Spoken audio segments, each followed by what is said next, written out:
Video yang disiapkan oleh Sekjen PDI Perjuangan, Mas Hasto Kristianto, memang memuat skandal korupsi-korupsi yang melibatkan petinggi negara, baik yang saat ini menjabat atau yang sudah tidak menjabat.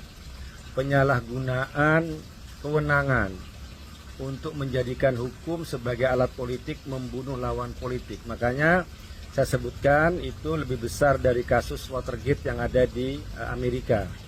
Dan juga penyalahgunaan kewenangan seorang petinggi penegak hukum untuk menyelesaikan masalah pribadi seorang anak yang sekarang mantan penguasa.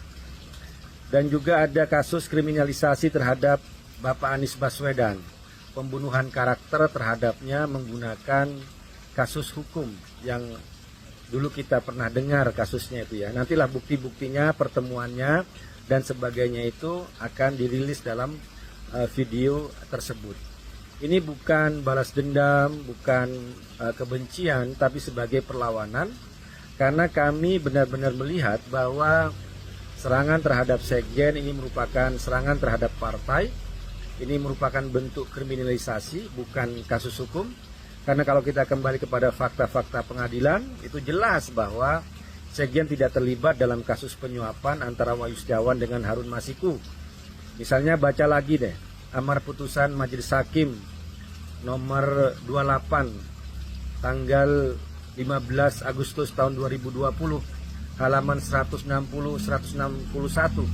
Di situ disebutkan bahwa aliran dana itu ke Wahyu Setiawan benar-benar dari Harun Masiku. Nggak ada disebutkan nama Hasto Kristianto di situ, nggak ada sama sekali. Jadi ini bukan untuk balas dendam, tapi untuk adalah perlawanan, karena kita juga mempertanyakan KPK yang selama ini mulai menurun kepercayaan publik terhadapnya.